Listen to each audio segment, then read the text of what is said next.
Yeah, Asif met Mick Jagger. Um, he started off with the story. Basically, I didn't really trust him. That was kind of the vibe. But he was like, "Do you know Mick Jagger?" I'm like, "Yeah, I know Mick Jagger. I have his number." I was like, "You have Mick Jagger's number?" He's like, "Yes, 500 rupees. Do you want to bet?" I was like, "Well, it's such a random thing to say. He's got to be telling the truth." I was like, "No, I don't want to bet." And then he pulls out a video of him and Mick Jagger. He's guiding Mick Jagger around the main roundabout of the city, taking him to his clothing store, his spice store. But Mick Jagger wasn't the only celebrity that he knew. He apparently also knew Joanna Lumley. Which is even more random, I'd say. So Yeah. It became believable at this point. And Jaipur has this clock tower in the centre of the city. And he pulled out this video, which must have been, he said he'd only met Mick Jagger like a month ago. Mick Jagger did look pretty old in this video with his small child. He is about 80. Yeah. So he had said he had a big entourage surrounding him. And Mick Jagger had gone to Asif, who was just standing there, minding his own business, as he told us. Do you know where I can get any spices or tea? And he said, "Oh, I have a spice store. Come. They go to the spice store. He buys some spices. Asif, I need a scarf. Do you know I could get a scarf? Oh, let me think. Oh, I work in textiles. Come. I am a designer. Yeah. Turns out it was his brother's store, I think. Yeah, and the first store was his nephew's. Yeah. Yeah. And then Mick Jagger took one look at the clock tower, must have been around the sunset, and he said, Asif, I want to go up the clock tower. Do you know anyone who could take me?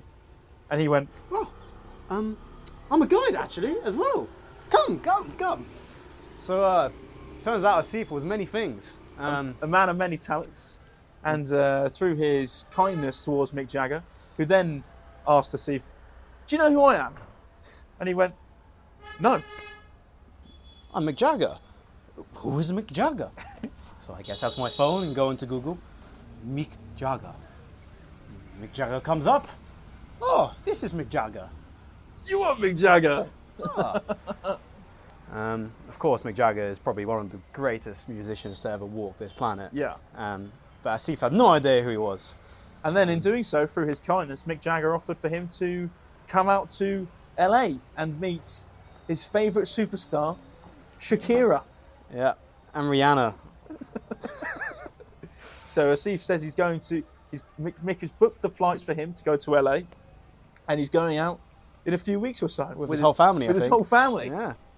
Lucky man. So good luck to him. And maybe he also housed Joanna Lumley in his village outside of Jaisalmer. How was he meeting all these celebrities? I don't know. Well, Jaipur is it's a beautiful city. We visited the fort and did our first audio tour there. Fantastic fort, lovely museum, and the audio tour was very informative, very useful as well. Because unlike most museums or tourist attractions, there weren't many audio guides in the other cities we visited, but there are lots of verbal guides who wear lots of elaborate clothing, look very smart, and throughout the whole entrance up to the fort, they are asking you, do you want a guide? I mean, hey, you need guide. This is need a 500-year-old fort. Very historic. You need big guide. Big place, big guide.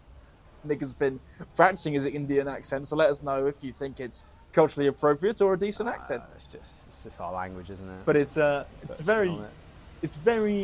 intimidating when the guides come up to you, but when the audio guide is there as a backup, it's great to go, I don't need you. I've got headphones. I've got an audio.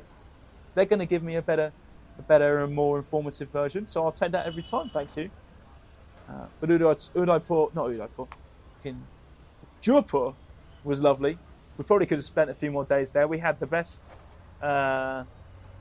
breakfasty snack that we tried so far, I would say, other than the chole bhature in Delhi. We went to this place which was crawling with locals. 25 rupees for a samosa, and then 22 rupees for a kachori, which was Was that the onion one? Yeah, like an onion, a frittered disc, which had onion and lentils in the middle. Big size for 22 rupees, about 20p. and very filling, very You enjoyable. liked it. I would say it was all right. Not the best samosas I've ever had. Hate to be negative, but I've had better samosas in England. Well, I love the zesty touch of the samosa. Very citrusy kind of interior alongside the peas and the lentils, and that was something I hadn't seen before. So it was great to have a bit of sharpness with your spice. And then later that night, we went to the Bluebird restaurant, and we had that amazing Malai kofta dish, which is like a dumpling made of vegetable and potato.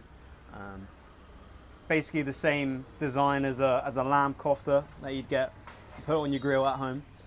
Kind of the same shape, but just in a creamy, rich, tomatoey curry, I guess. Fantastic dish, and one of the many fantastic pieces of food we've had so far. We haven't really been struck by the spice gods. They're on their way, I think. We are getting to the point where we've asked a number of times now, can we have Indian spicy? We're ready to take the step, and they've come out with the dishes, and they just haven't been spicy. So whether we have just been lucky, or maybe we just built different. We are built different. So on to our final city, and where we currently reside now, and to our sleeper train this evening, Udaipur, the city of lakes. Very interesting city, full of lots of tight, narrow roads, which are heavily occupied by bikes and tuk-tuks, which can make it quite difficult to get around at some points. But a beautiful city, probably the clearest skies we've seen so far. The time is currently 5:30, and the sun is due to set in about an hour or so. It's quite hazy at the moment, but I'm hoping we're going to see some good coloration here. Because as of yet, the sunsets other than in the desert have been quite lackluster. So I'm excited to see something proper. The lakes, most of them are absolutely gorgeous. Some of them have slight bits of litter, and one or two are artificial. A lovely city palace here that we visited today with another audio tour. The problem is, and like I was saying with these museums, is that when you go to a museum in the UK, it's very different. It's calm, tranquil, a place where you can just read and be at one with your thoughts, thinking about the history, thinking about the culture.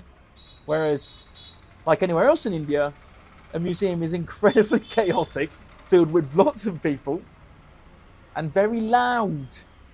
And even with the audio guide we had on, you couldn't hear a bloody thing. Yeah, there's just too many people. But we did learn a lot. We learned about the Mewar royal dynasty, the longest reigning dynasty in the world, dating back to the 1500s.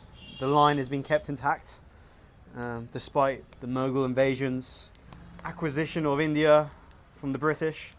Thank God for that. They maintained their family line, and to this day, the head of the Mewar royal family owns a trusteeship. I don't know what you call it. Yeah, trusteeship. Yeah.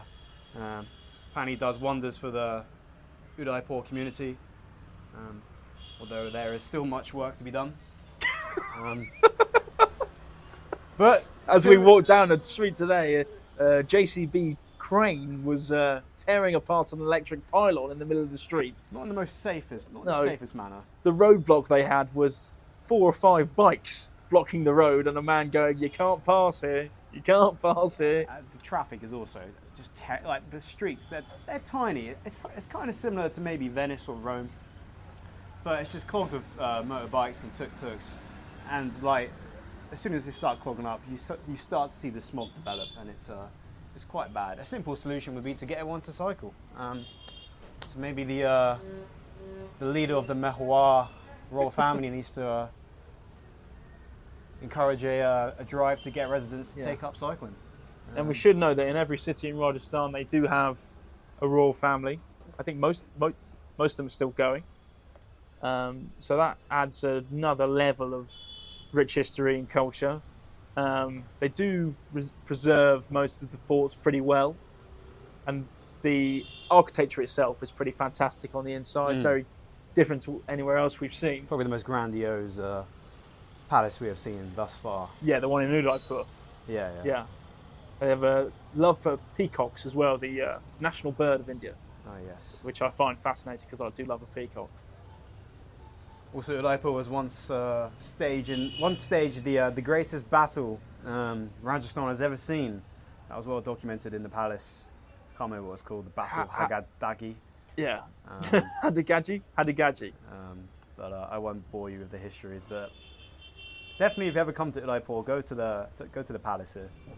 It's very interesting. Yes. And so that really concludes our review of Rajasthan. Nick, on a scale of 1 to 10, based on what you've seen so far in your travels, how much of a return quality does this state have? Ooh. It feels like one of those places that now that I've been there and done that, I don't really need to come back again. But it would be interesting to see how this region develops, maybe in 50 years' time when I'm a pensioner, as we have seen many elderly English people visit here. So maybe when I'm older, I will return. So, yeah, 8 out of 10. Yeah, I think so. There are definitely places I would skip, such as Pushkar and maybe Jaisalmer. But Jaipur is a city to return back to, just for the cinema, really. Absolutely fantastic cinema. But will there be a film like Fighter? I don't know. Who knows? Who knows? And then I guess we finish with your favourite activity so far. I really enjoyed the camel riding, to be fair. It was good fun. And the safari. Yeah. Top 2 for me. You? The Tiger Safari. Yeah. Well, as the listeners know, if they listened to the last episode, I didn't really enjoy the camel rides due to my lack of flexibility. But definitely the stargazing was a fantastic delight. So that would be my top pick. We do hope you have enjoyed this extensive review of Rajasthan.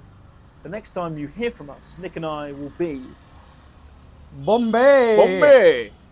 Or known as Mumbai nowadays, where we will be visiting a friend of mine who has lived in Mumbai his whole life.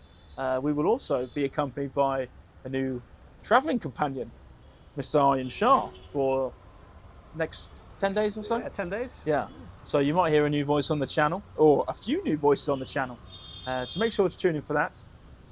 We hope you have enjoyed this instalment. There will not be another segment of What's That Hum today. You'll have to wait for the next episode. I know you keen listeners and music lovers are ready. But I'm going to keep you on your toes, and maybe we might do something a bit more modern.